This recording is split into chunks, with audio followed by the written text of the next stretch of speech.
The Psychology of Money by Morgan Housel. Why do some people become wealthy while others struggle their entire lives? It's a question that has puzzled economists, researchers, and everyday people for generations. You might think the answer lies in intelligence, education, or even access to opportunities. But Morgan Housel's groundbreaking book, The Psychology of Money, reveals something far more profound and unexpected. Doing well with money has almost nothing to do with how smart you are and everything to do with how you behave. Think about that for a moment. We spend years in school learning mathematics, studying economics, analyzing financial statements. We read books about investing strategies, follow market trends, and try to predict the future. Yet the real secret to financial success isn't found in complex formulas or sophisticated investment theories. It's found in understanding the quirky, often irrational ways we think about money, the emotional decisions we make when we're scared or greedy, and the behavioral patterns that shape our financial lives. Let me tell you a story that illustrates this perfectly. There was a janitor named Ronald Reed who worked at a gas station for over 25 years, then as a janitor at a department store. He never earned a fancy salary. He drove an old car, wore worn-out clothes, and lived a simple, unassuming life in rural Vermont. When he died at age 92, people were shocked to discover he had accumulated an $8 million fortune through patient, consistent investing. Meanwhile, around the same time, a highly educated executive named Richard Fuscone, who had been a vice chairman at Merrill Lynch and had an MBA from the University of Chicago, declared bankruptcy after borrowing heavily to support an extravagant lifestyle. Same era, same market conditions, completely opposite outcomes. What made the difference? It wasn't intelligence or education or access to insider information. It was behavior. It was patience versus impatience, humility versus ego, long-term thinking versus short-term gratification. This is the essence of what Housel explores in his book, that your personal relationship with money, shaped by your unique life experiences and psychology, matters far more than your IQ. Here's something most people don't realize. Your view of money is deeply personal and shaped entirely by the world you've experienced. Someone who grew up during the Great Depression, who saw neighbors lose everything and watched breadlines form, will have a completely different relationship with money than someone who came of age during the boom years of the 1990s. No amount of studying or open-mindedness can genuinely recreate the power of fear and uncertainty that comes from living through a financial crisis. This is why two equally intelligent people can look at the same economic data and reach completely opposite conclusions about what to do with their money. The person who lived through hyperinflation might hoard cash or gold, seeing it as the only true safety. The person who experienced a lost decade in the stock market might avoid equities entirely, no matter what the experts say.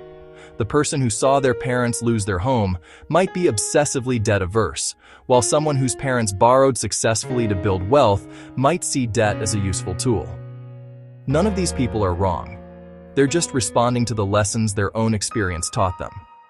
This is crucial to understand because it means we need to stop judging other people's financial decisions as if everyone should think the way we do. What seems crazy to you might be perfectly rational to someone with different experiences. Now, let's talk about something uncomfortable: luck and risk. We love to believe that success is earned and failure is deserved, but the reality is far messier. Bill Gates is one of the most successful entrepreneurs in history, and yes, he's brilliant and hardworking. But here's something many people don't know. Gates attended Lakeside School in Seattle, one of the only high schools in the world in 1968 that had a computer. The odds of a 13-year-old having access to a computer in 1968? Literally 1 in a million. That's extraordinary luck. But the story gets even more interesting. Gates had a best friend at Lakeside named Kent Evans, who was just as smart and passionate about computers. They planned to build a company together, but Kent died in a mountaineering accident before he graduated high school. Same school, same opportunities, same talent. One becomes a billionaire, the other dies young. That's risk. The problem is that we systematically underestimate the role of luck in success stories and the role of risk in failures.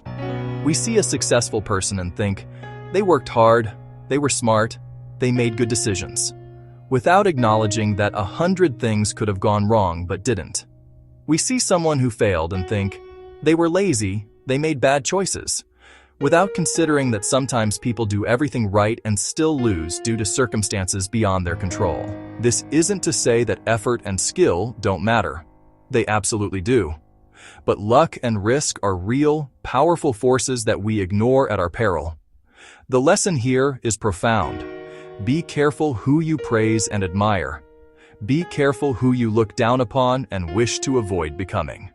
Focus less on specific individuals and case studies, and more on broad patterns.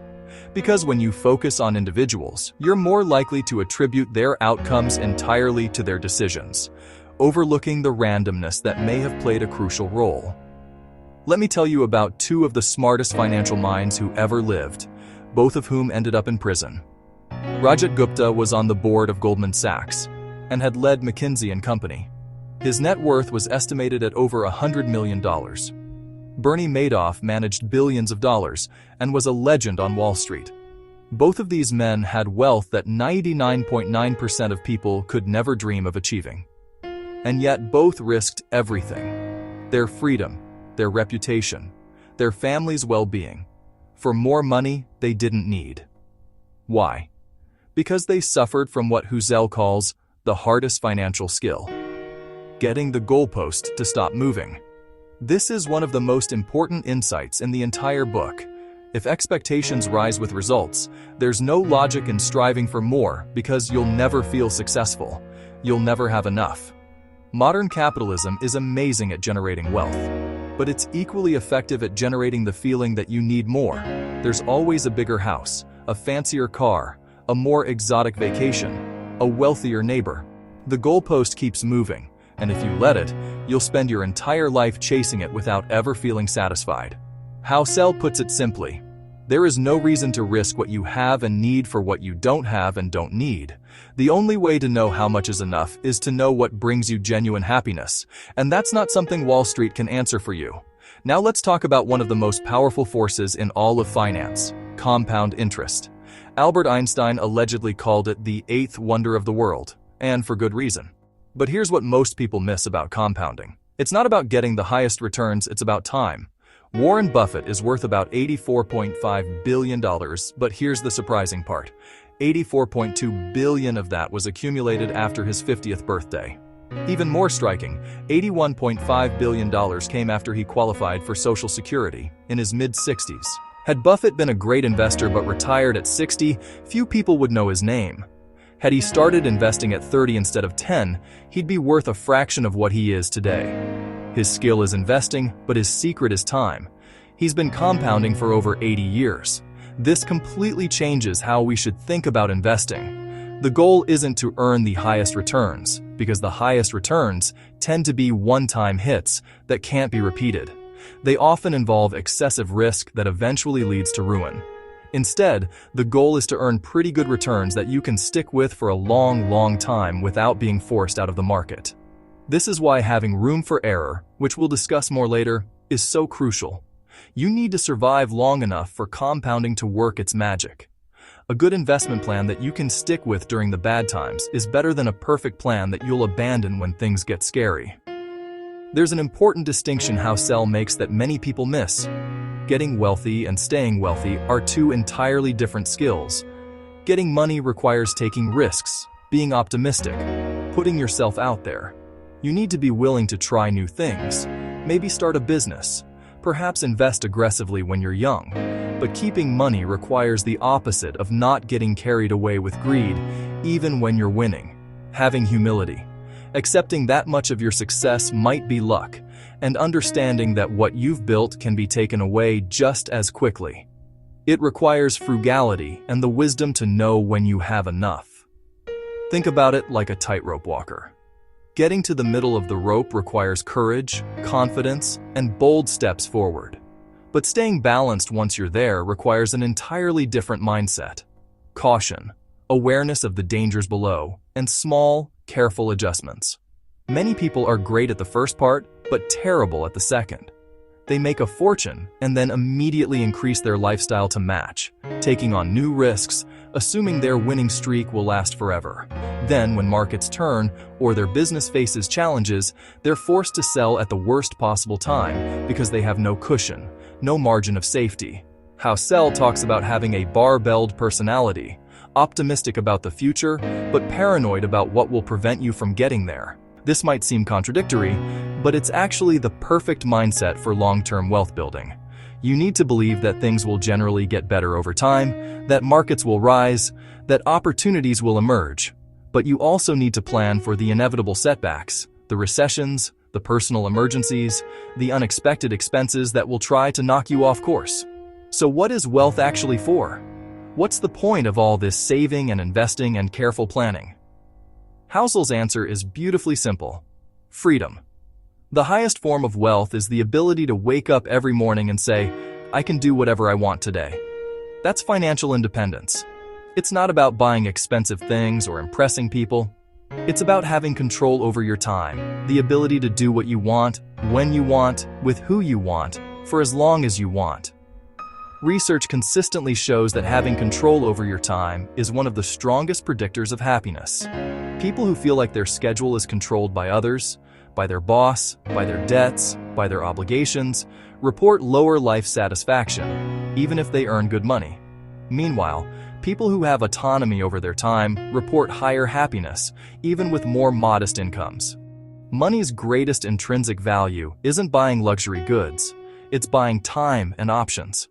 The ability to say no to things you don't want to do, the freedom to pursue projects you care about, the option to change careers without financial panic. These invisible benefits of wealth far exceed the temporary pleasure of material purchases. This connects to one of Housel's most counterintuitive insights. Wealth is what you don't see. We judge wealth by what we observe: expensive cars, big houses, fancy vacations, designer clothes. But that's not wealth, that's just spending. True wealth is invisible. It's the nice cars not purchased, the jewelry not bought, the first-class upgrades declined. It's financial assets that haven't yet been converted into the stuff you see. When someone says they want to be a millionaire, what they often really mean is, I want to spend $1 million, which is literally the opposite of being a millionaire. Think about the people you know who seem wealthy based on their lifestyle. The big house, the new cars, the expensive dinners. How many of them are actually financially secure versus just spending every dollar they earn? Or worse, borrowing to maintain appearances. Now think about the people who live modestly, drive older cars, live in reasonable homes. How many of them have substantial savings and investments you know nothing about? Wealth is what you don't see, what accumulates quietly in accounts, growing through time and compounding. This is why building wealth has surprisingly little to do with your income or investment returns, and lots to do with your savings rate. You can earn $200,000 a year and be broke if you spend $220,000. You can earn $50,000 and be wealthy if you save $20,000. Past a certain level of income, what you need is just what sits below your ego. The person who can drive a nice but not extravagant car, who can live in a comfortable but not ostentatious house, who can resist the urge to signal their success through consumption, that person has a huge advantage in building actual wealth. Here's a paradox. Housel calls the man in the car paradox. You might think that driving a $100,000 car will make people respect and admire you, but here's what actually happens. When someone sees you driving that car, they almost never think about you, the driver. Instead, they imagine themselves in the driver's seat. They're thinking, wow, if I had that car, people would admire me. No one is impressed with your possessions as much as you are. The fastest way to feel rich is to spend money on things you don't need to impress people you don't like. But if what you actually want is respect and admiration, you'll earn far more of it through humility, kindness, and empathy than through expensive displays of wealth.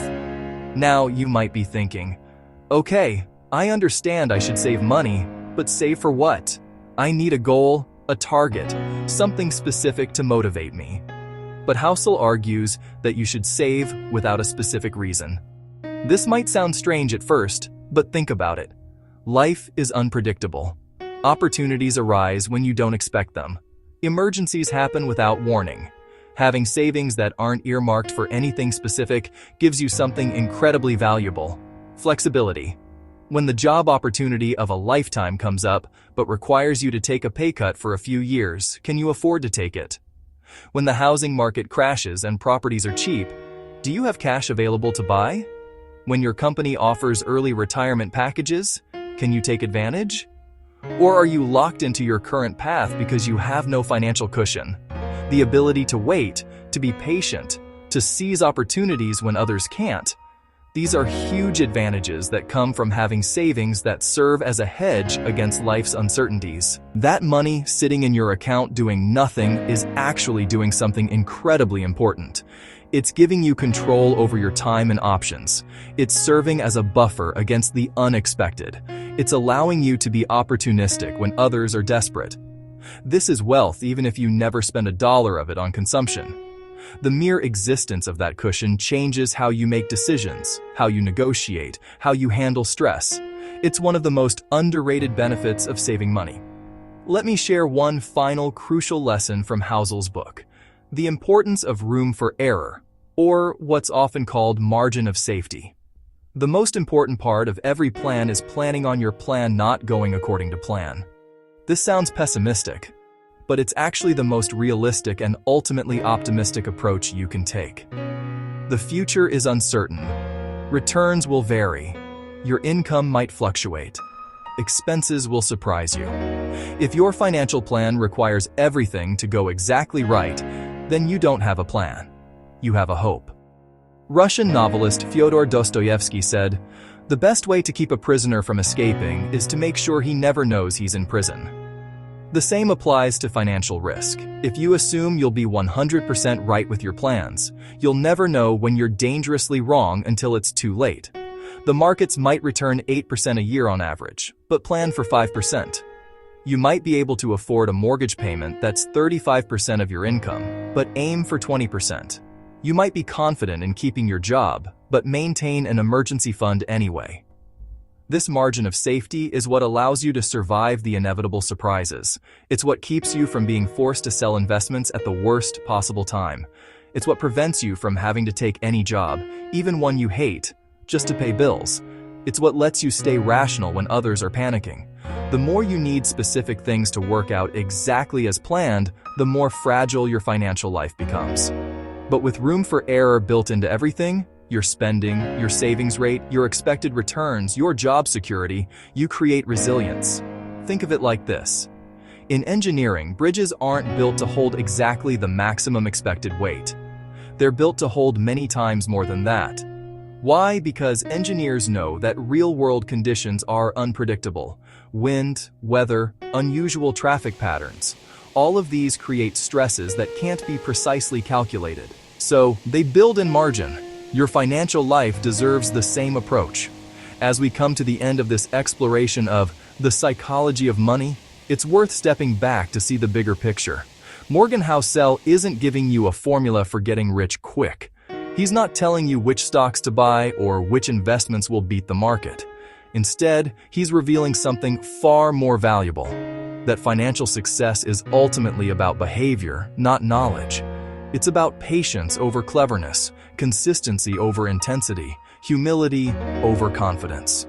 The path to financial well-being isn't mysterious or complex. It's actually quite simple, though not always easy. Save more than you think you need. Give your money time to compound. Don't interrupt that compounding unnecessarily. Use your wealth to gain control over your time, not to impress others. Build in room for error. Know when enough is enough. Be paranoid about keeping what you have while remaining optimistic about the future. Judge yourself by your own internal scoreboard, not by comparing yourself to others. None of this requires a finance degree or special insider knowledge. It requires something much more challenging: the discipline to control your own behavior, especially when emotions are running high. It requires the wisdom to distinguish between wealth and spending. It requires the humility to acknowledge that luck plays a role. It requires the patience to let time work in your favor. The most profound insight from The Psychology of Money is that wealth isn't really about money at all. It's about the freedom to live the life you want to live, surrounded by people you love, doing work that matters to you with enough security to handle whatever surprises come your way. That kind of wealth has very little to do with the size of your house or the brand of your car. It has everything to do with understanding the psychology of money, your own psychology, and making choices that align with what actually brings you lasting happiness and security. That's the true psychology of money. Not formulas or forecasts, but the deep understanding that how you behave with money matters far more than how much you know about money. Master your behavior, and you've mastered the most important financial skill of all.